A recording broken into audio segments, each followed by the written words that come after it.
या सगळ्यावर लक्ष कायम असेल ही थेट दृश्य गोरेगाव मधली आपण पाहतोय। एक्सक्लुसिव्ह दृश्य लोकशाही मराठीवर।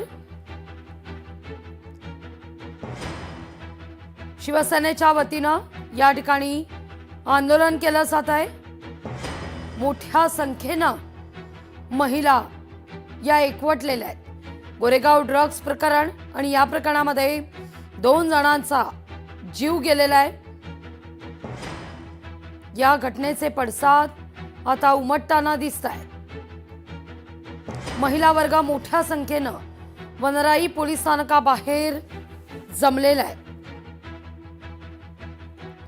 या सगळ्या प्रकरणी आता पोलिसांकडून सखोल तपासाला सुरुवात झाली आहे। महत्त्वाची अपडेट काही क्षणापूर्वी आपण पाहिली सुद्धा की शुद्धीवर आलेल्या मुलीनं पोलिसांना जबाब नोंदवत असताना एक पिवळी गोळी ही देण्यात आली। त्यानंतर नेमकं काय घडलं याची आपल्याला कल्पना नाही असं आता जबाबात म्हटलेलं आहे। आपल्या प्रतिनिधी मीनाक्षीकडून आपण या सगळ्याचा आढावा घेणार आहोत, चर्चा करणार आहोत। तिथं असलेल्या महिला संघटनेच्या या सगळ्या पदाधिकाऱ्यांशी संवाद साधायचा आहे। त्यांचं नेमकं काय म्हणणं आहे हे देखील जाणून घ्यायचं आहे।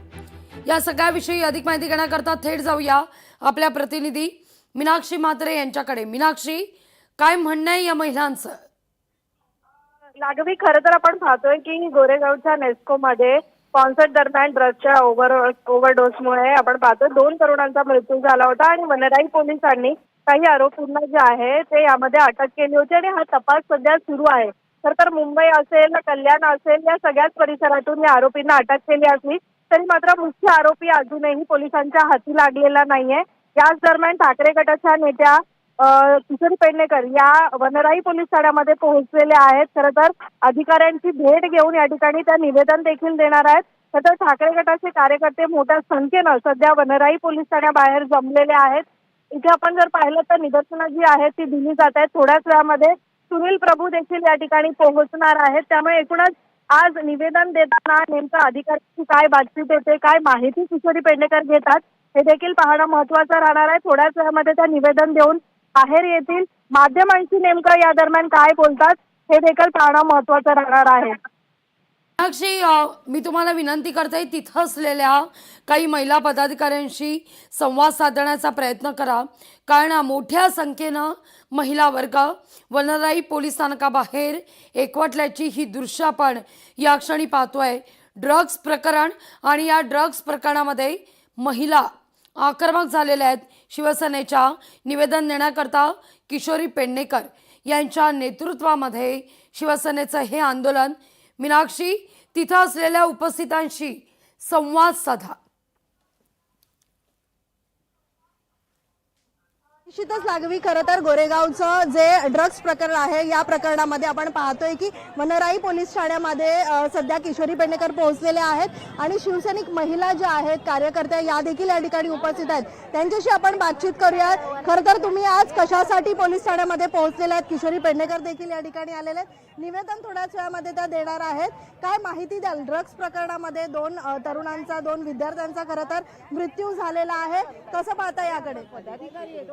ड्रग्सचा विषय ना आता अधिकरित्या ना ड्रग्सचा विषय हा वाढलेला आहे दिवसेंदिवस आणि अतिशय म्हणजे ना बघायला गेलं तर खूप लहान लहान मुलं या विळख्यात अडकलेली आहेत।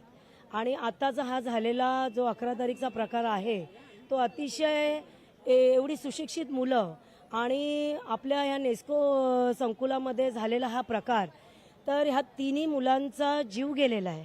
आणि हा जीव जाण्याचा जे काय जीव जाण्याचं कारण होतं ह्याला कारण फक्त ड्रग्स आहे। आता ही मुलं भले कुठली बाहेरची असू देत, परंतु इथे ड्रग्सचं आतमध्ये जे काय घेणं झालं याचं कोणाला काहीच माहीत नव्हतं। आणि अचानक जेव्हा ही बातमी बाहेर आली त्याच्यानंतर खळबळ माजली। परंतु याच्यामध्ये काय झालं की ड्रग्समुळे ह्या ओव्हरडोसमुळे मुलांचा जीव गेला। म्हणजे आज सांगण्याचा दृष्टिकोन असा आहे की लहान लहान मुलं गांजा, चरस, अफीम आणि ह्या ड्रग्सच्या विळख्यात अतिशय सापडलेले आहेत। म्हणजे पालकांना देखील माहीत नसतं पालकांना हेच माहिती असतं मुलं कुठेतरी आपली शिकायला गेली आहेत, शिक्षण करतायत, काय करतायत, पण बाहेर ह्याचं प्रमाण अतिशय खूप वाढलेलं आहे. ह्याच्यावर बंदी ही झालीच पाहिजे आणि सरकारने याची दखल घेतली पाहिजे. म्हणजे म्हणाल तर गोरेगावपासून आम्ही पहिलं पण ऐकलेलं, पण इथपर्यंत आलं म्हणजे आम्हाला पण एक भीतीदायक झालं, कारण आम्ही पण आमची पण मुलं वगैरे तिथे आहेत, राहतात, खेळतात वगैरे, आणि हे सगळं ऐकून जर एखादा त्या एरियामध्ये घुसला, लहान लहान मुलं असतात, त्यांना काय कळतं हो, खेळाच्या ह्याच्यामध्ये चला. पद्धतीचं ड्रग्ज हे सहज उपलब्ध होत आहे. पोलिसांची कारवाई जरी होत असली तरी मुख्य आरोपी हा हाती लागत नाही. खरं तर या सगळ्याकडे कसं पाहता? तेच तर खरं मेन कारण आहे. त्याच्यासाठी तर आता हे सगळं आम्ही जमा झालेलं आहे. त्यांना एक विनंती आम्ही करणार आहोत की ह्या माफिया जो चालला आहे ड्रग्सचा, यांना ताबडतोब तुम्ही बंदग्रस्त करायला हवं. कारण काय, राहणारी मुलं म्हणा किंवा परिवार म्हणा, आजूबाजूला राहतो आपण, नेस्कोच्या बाजूला पुरा परिवार आहे बघा, मुलं खेळतात, लहान मुलं खेळतात, मुलं, आणि म्हणूनच पोलीस आणि याच्यात मुख्य भूमिका घेऊन त्यांना ताबडतोब अटक केली पाहिजे माफियांना त्या.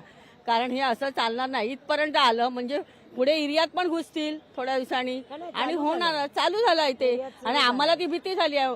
आता हे नाईटला वगैरे फिरतात पोलीस, आमच्या एरियामध्ये असते गाडी वगैरे, मग तेव्हा आम्ही असा विचार करतो चला पोलीस आहेत, फिरतायत, लक्ष देत आहेत, पण हे काय आम्ही आता ऐकतो ही 2 मुलं मेली, किती लाजेस्पद गोष्ट आहे, आणि समोरच मेली आहेत. वनराई पोलीस स्टेशन इथे आहे, ते तिथे आहे, पोलीस फिरतात आपले. मग पोलिसांनी याची दखल घ्यावी आणि जास्तीत जास्त वेळ काढून त्यांना बंदिस्त करावं ही आमची विनंती निश्चित आहे मीनाक्षी, पोलिसांना. मुद्दा लक्षात येतोय. येणार आहे तुमच्याकडे पुन्हा एकदा. किशोरी पेडणेकर त्या ठिकाणी दाखल झाल्यावर पुन्हा एकदा आपण तुमच्याशी